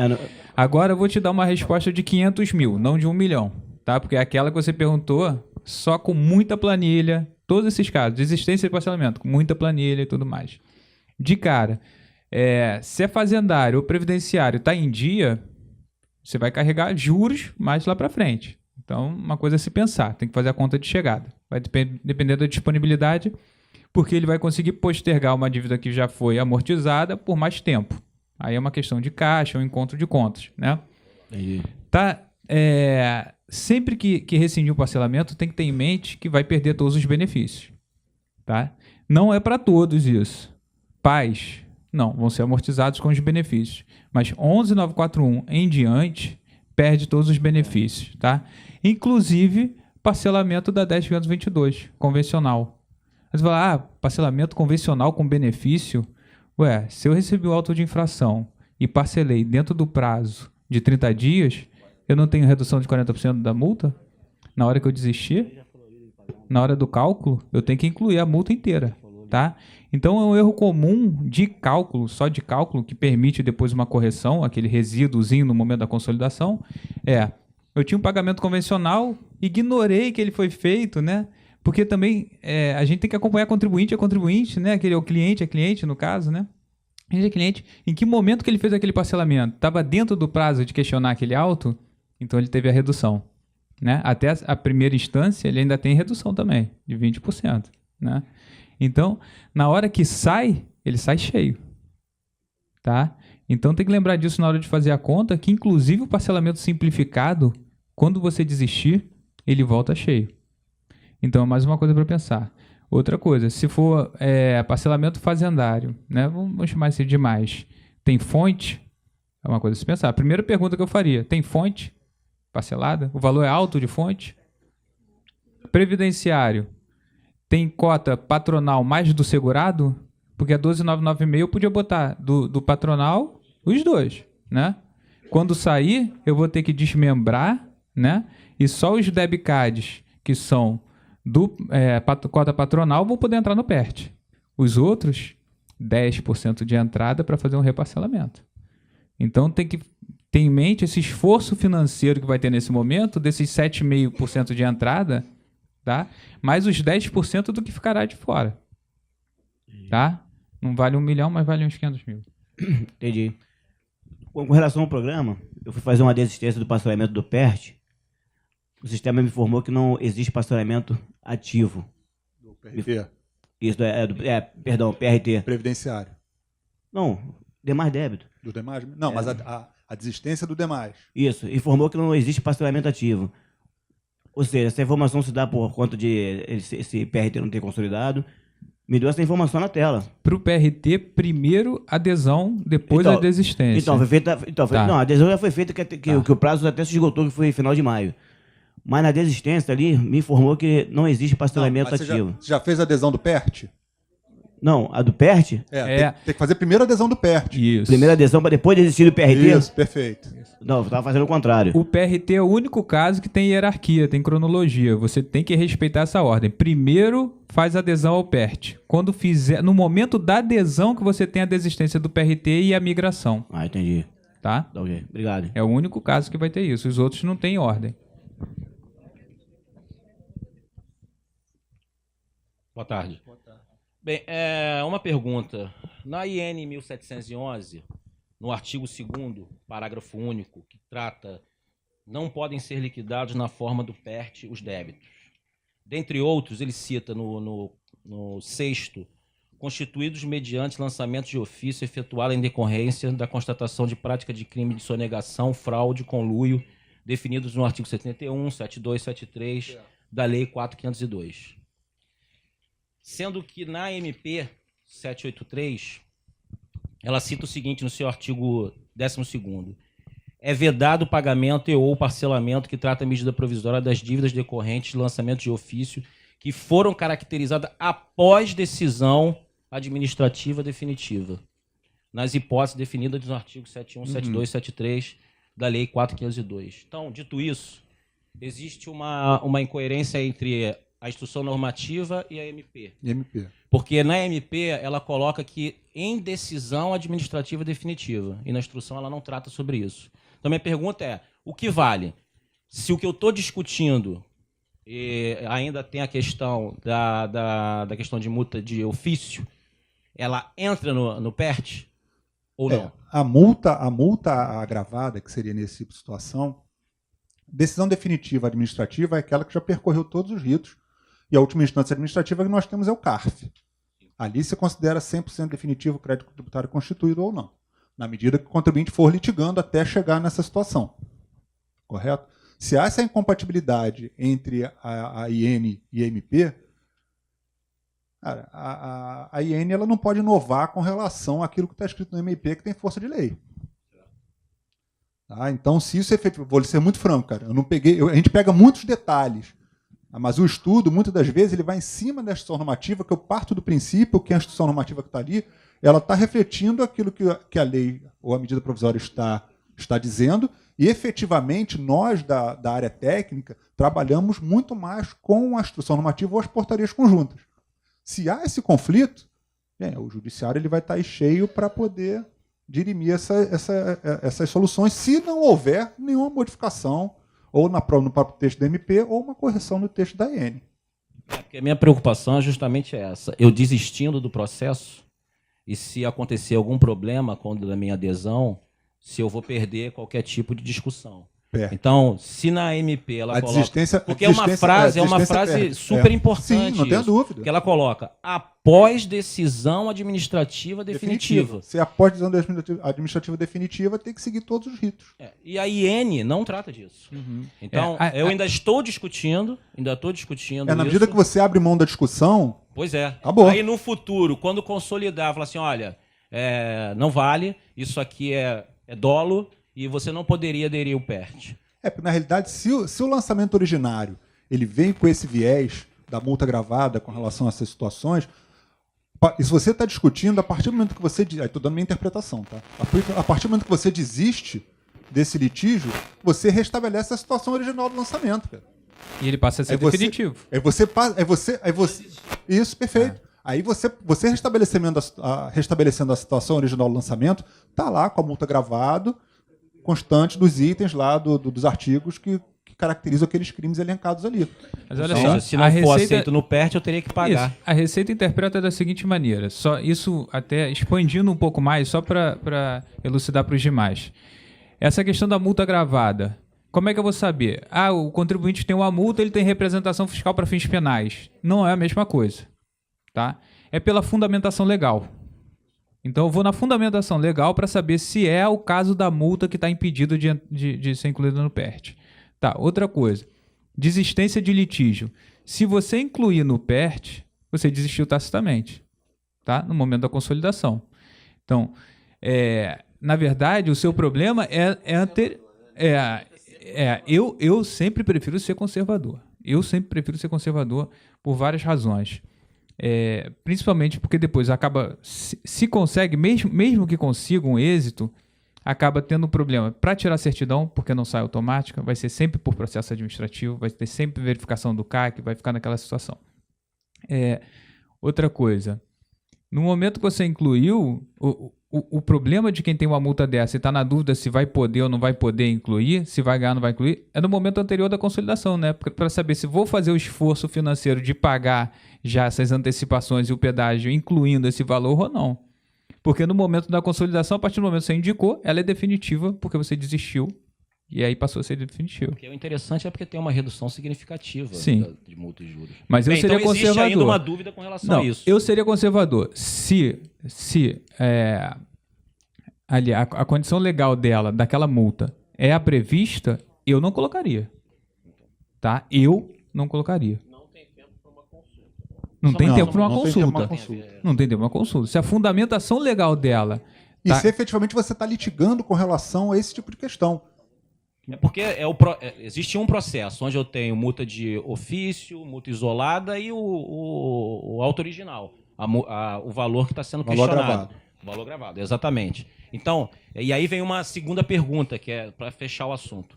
Caso eu opte em não colocar a multa de ofício, eu consigo separar, ou seja, eu colocar o auto de infração como um todo e tirar fora o que está sendo discutido de dolo?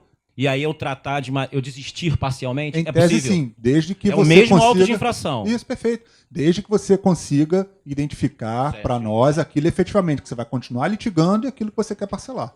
Tá bom. Obrigado. Já que o auto de infração ele é composto desses itens todos que você está colocando. Tá? Itens distintos entre o lançamento original, a multa gravada, uma outra multa de ofício, entendeu? Tem essas diversas situações. O aconselhamento é ser conservador. É ser o mais fiel à letra da lei ou da instrução normativa. Oi, boa tarde. Posso chegar perto? Pode, Gente, claro. Você falou aqui na palestra que a multa isolada ela entra dentro do parcelamento. Perfeito. Mas com relação aos SPEDs federais, que é SPED de contribuições, CCD, CF, tem alguma... Não tem previsão, não. Não tem previsão. Não tem previsão especificamente com relação aos SPEDs. Até mesmo porque... Você já viu algum lançamento do SPED? Não. Nem eu. É porque a falta da entrega, né? Nem eu. A legislação... Olha só, a legislação ela prevê a penalidade, como diversas outras penalidades que são previstas que carecem de sistema para cobrar. Entendeu? A GFIP teve uma grande celeuma agora com relação à parte de GFIP, que foi tudo, um monte de coisa lançada no ano passado. Pô, mas pegou coisa de 2011, 2012, 2013, jogou tudo agora para 2015. A legislação prevê. Então hoje você vai me dizer, pode botar? Não há lançamento. No entanto, a legislação prevê. Pode lançar dos últimos 5 anos, daqui a 1, 2, 3 anos, daqui a 6 meses? Pode. A regra aqui para o parcelamento, o débito é líquido e certo. Se ele não foi lançado ainda, lançado. ele não existe, na verdade. Né? É como se fosse na Decomp, assim, débito Perfeito. líquido e certo. Se ele não está aperfeiçoado, ele não é débito ainda. Né? Boa tarde.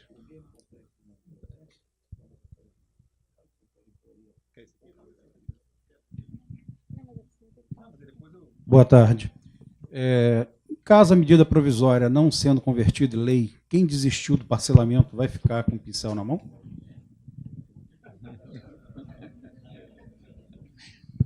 Olha, medida provisória não convertida em lei, de certa forma, temos que aguardar o decreto legislativo regulamentando os atos que foram produzidos sob sua vigência. Qualquer coisa que venha se falar sem a produção desse ato legislativo regulamentando aquilo que foi produzido na sua vigência, eu não poderia assinar embaixo. Correto? A experiência é que, tá? Vou dizendo o que já aconteceu, principalmente na época da MP 303, que é uma situação análoga, e já que existe em caso real que nós podemos fazer essa comparação. A MP 303, ela não virou lei. E todos os atos produzidos, as adesões, as desistências, os pagamentos, as liquidações do débito, todos os atos produzidos na vigência da MP 303, eles foram convalidados pela resolução do Congresso Nacional. Então a expectativa minha, pessoal, é que se porventura isso vier a acontecer, seja nesse viés. No entanto, na cabeça da turma, a gente não sabe o que é que acontece.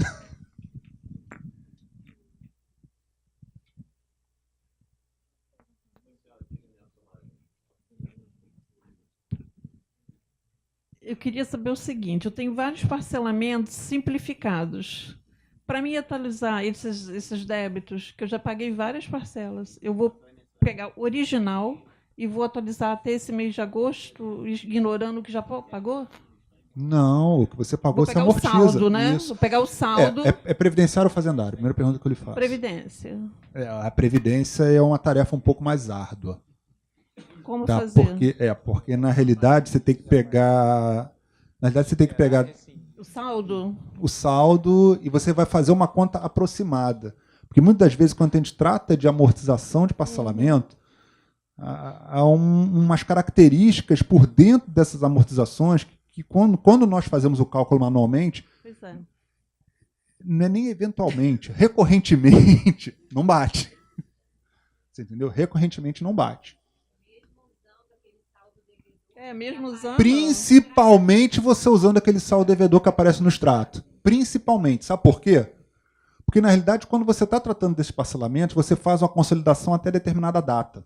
Então, você traz principal, multa e juros até aquela determinada data. Aquela data é a data de foco, data zero. Há um corte ali. E, a partir dali, a Selic ela incide sobre a parcela e não mais sobre o saldo consolidado.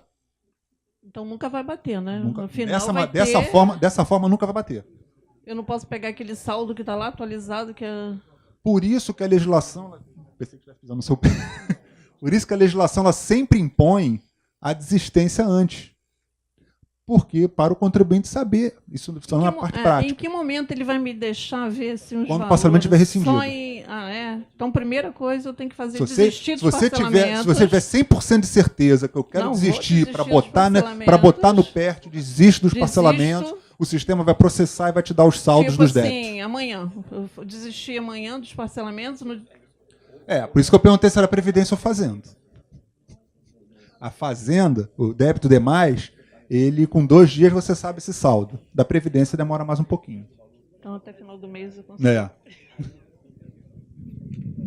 No caso, o meu parcelamento é da 11941. Perfeito. Certo? De débitos tributários da Receita. Eu tenho aqui, até tirei o extrato, eu tenho um saldo aqui consolidado. Uhum. Entretanto, para ser conservadora, eu peguei os débitos da época e atualizei até hoje. Perfeito. Certo? E aí os pagamentos que eu fiz, eles terão que ser atualizados também para eu poder ter uma base. Isso, aí eu posso pegar pelo valor total pago do DARF? Perfeitamente. Você paga pelo valor total, aí você vai ter uma aproximação muito boa se você pegar esse valor total do seu débito atualizado, fazer uma proporção entre o que é principal, multa e juros.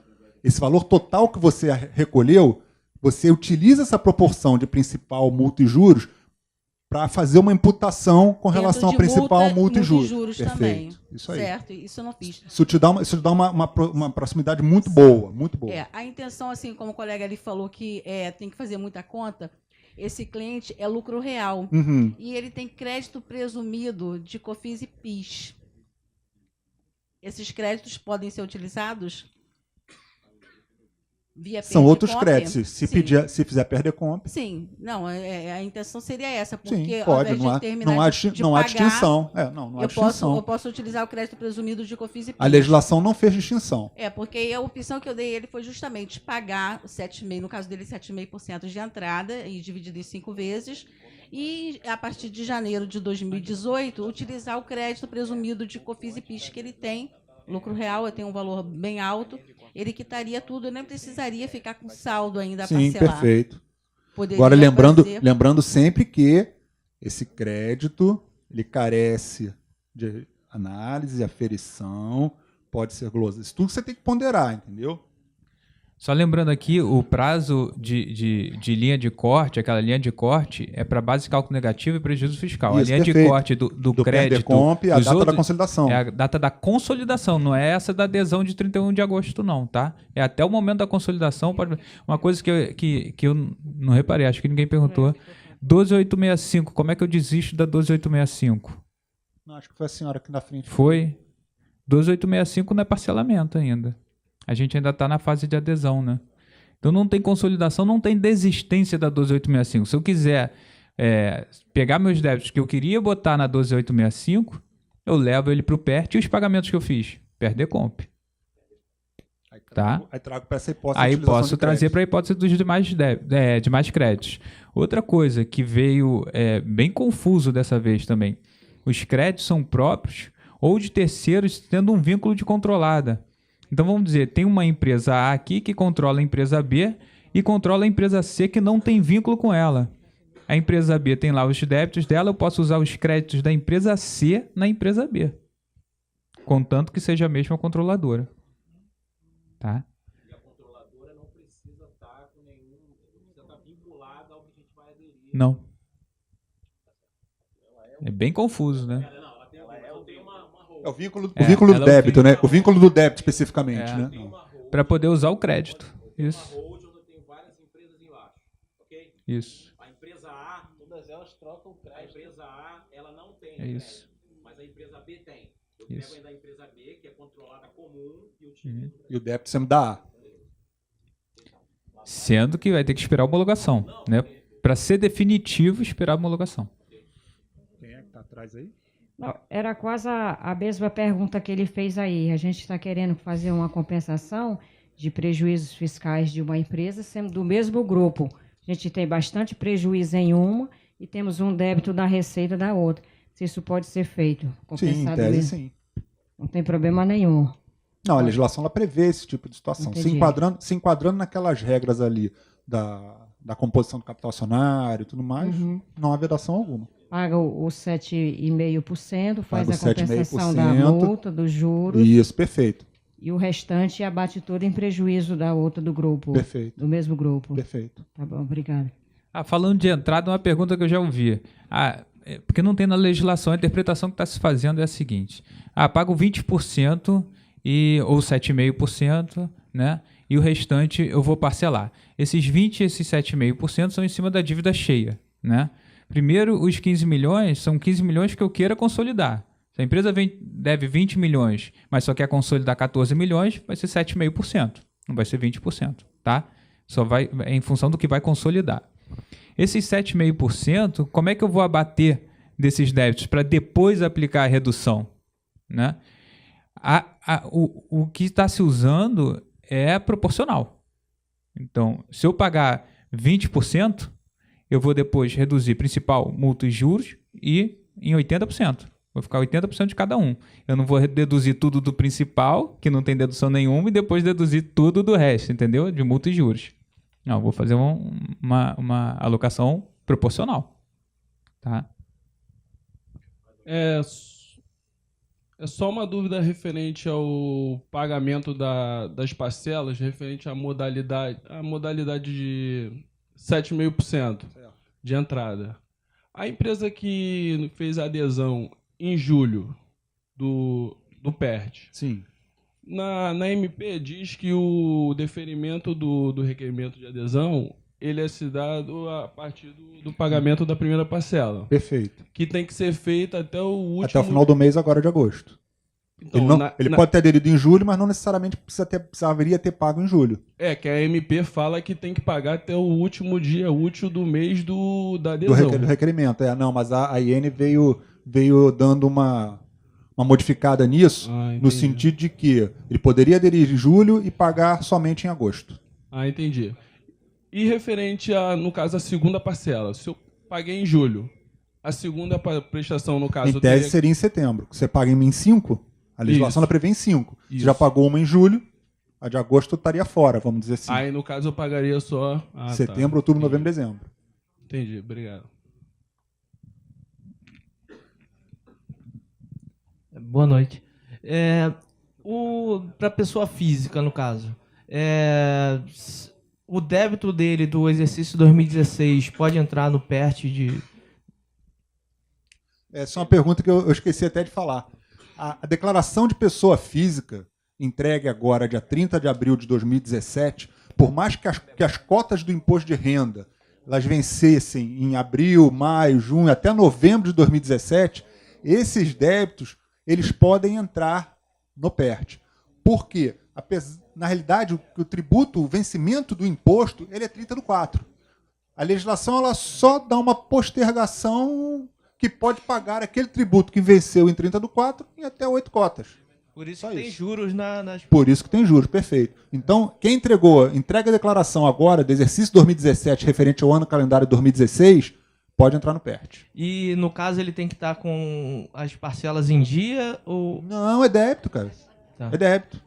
Tá. Mesmo que tenha retificado a declaração.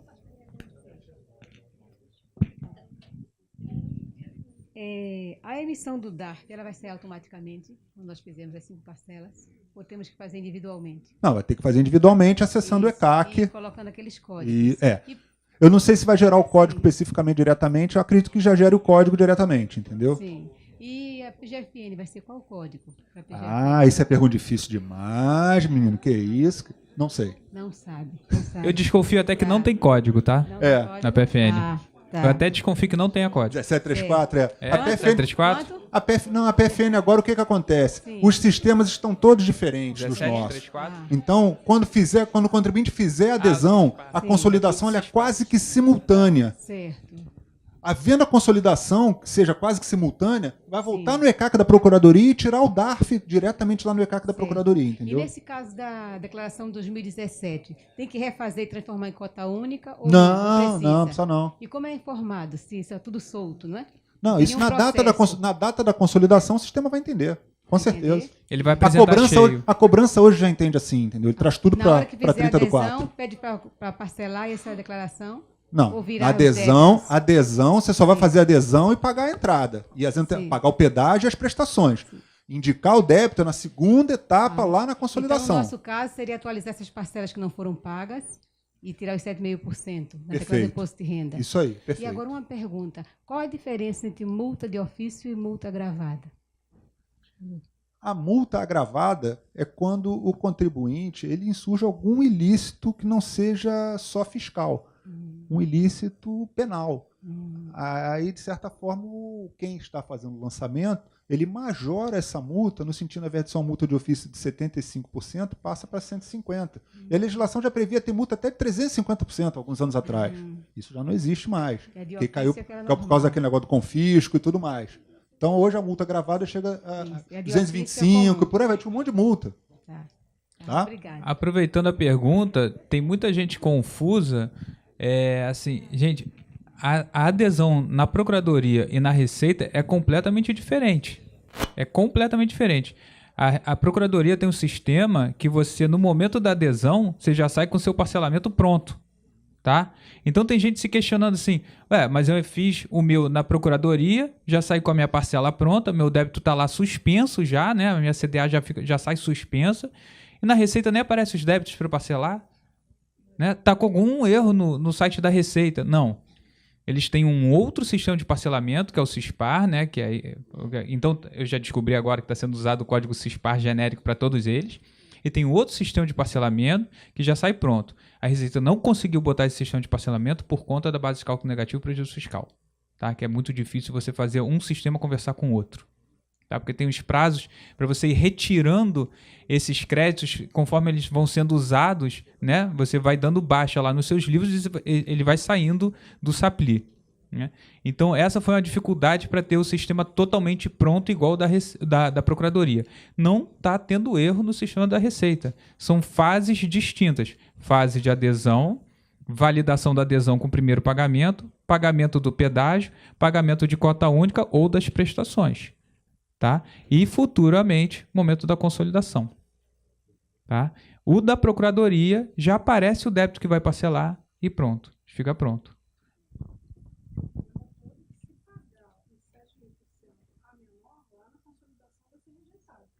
Não, você vai ter a chance de pagar o resíduo. Vai ter a chance de pagar o resíduo. Não, tem chance de pagar resíduo. O sagrado direito de errar. Mas um senhor a R$100. Eu tenho uma situação de pessoa física, cliente pessoa física, que ele não confessou o débito na declaração dele, 2017. Então, o que ele pede hoje? Ele pede que faça toda a simulação do PERT de um débito que ele ainda irá confessar em 2018, para que isso dê tempo dele ir pagando até a consolidação, aquele débito já estará lançado, porque ele venceu em 2016. Eu poderia, né? Isso é uma coisa assim, fora do procedimento, que não tem procedimento para isso. Eu né? me abstenho de dar qualquer opinião. Pois Nem ouvi, eu virei de costas, ó. Porque é um caso que ele sabe que o débito venceu, nós sabemos, mas Dá o nome dele. Ele não confessou. Dá o né? nome dele. E a Receita não é sabedora disso. Então, Dá o nome dele. A orientação, então, é aguardar o próximo refis para o ano que vem. Né? E uma outra dúvida, minha em relação... Desculpa a brincadeira. Não, eu quase fiz essa brincadeira com ele também, de não denunciá-lo. Em relação ao todo débito que eu tenho de parcelamento, né? Eu vou tirar a minha entrada, ou de 20% ou de 7,5%, ali na modalidade. Quando chegar em janeiro, eu tenho lá aqueles de 7,5%, por exemplo. Tenho 92,5% ainda de débito. Como eu vou usar o valor que eu atualizei agora, em agosto, ou lá esse resíduo de 92,5% de débito, eu vou atualizar em janeiro aquele saldo devedor? Como Você que vai eu atualizar vou para janeiro. Para janeiro. Então Selic mais 1% do mês que não está fechado. Sim, eu posso usar. É conta do meu amigo Patrick. Uhum. Eu sempre juro. Isso, tá. Uhum. Obrigada. Samir, eu tenho mais duas perguntas na fila. Vai botar mais? Não, você abateu antes, né? São 6h10, gente. A gente não pode avançar muito, se estender muito. Então, vou dar a palavra para essa senhora e para o senhor lá atrás que pediram, tá bom? A emissão do DARF, ele, na segunda parcela, ele está vindo com um acréscimo de 1%. Perfeito. As outras parcelas vai ser 1% também? Mais ou vai Selic ser... acumulada. Mais Selic. Sempre juros. Ah, tá bom então. Obrigada. Ganho de capital na pessoa física e carnê-leão. De 2016, em decorrência lá do DERCAT, está apurado, mas não retificada a declaração. Devo retificá-la para a partir daí contar. E carnê-leão e ganho de capital de janeiro, fevereiro e março de 17. Muito boa pergunta. Ninguém ainda me respondeu isso. Pois é. Tá? Em tese, aí vou dizer da experiência. Em tese, por mais que o fato gerador do carnê-leão tenha ocorrido, ele é uma antecipação do pagamento do tributo. Ele só vai ser efetivamente devido quando da declaração de ajuste no ano que vem. Então, neste momento, eu lhe digo que não entra. Como? A não ser Mas que eu se tô mude... sujeito a multa e juros. Perfeito. A não ser que mude o entendimento. Tá ok? Se nos reportarmos a Lei 10.084, que foi o PAS lá em 2003, o PAS permitiu que se parcelasse, mas aí estava expresso, o carnê-leão de janeiro de 2003. No entanto, de lá para cá, todos os outros, não houve mais essa permissividade. Teria que se fazer a declaração de ajuste para aí sim considerar o tributo lançado e ali o contribuinte poder parcelar. Como é desse ano, ele estaria fora, entendeu? Então, se a consolidação ocorrer depois de abril do ano que vem, e eu declarar, nem assim? Não, nem assim. Nem assim, porque ele é devido, em tese, ele seria efetivamente devido na declaração de ajuste do exercício 2018. Lá em abril. E a outra pergunta, grupo de empresas com prejuízo fiscal. A reciprocidade de participação societária é que acabam em 4 pessoas físicas. Tudo acaba. Vale a regra. Sim. Tá bom. Tem um controle indireto. Tá bom. Obrigado. Perfeito. Gente, obrigado pela participação de todos. Espero que tenha sido saudável, tá? Até mais.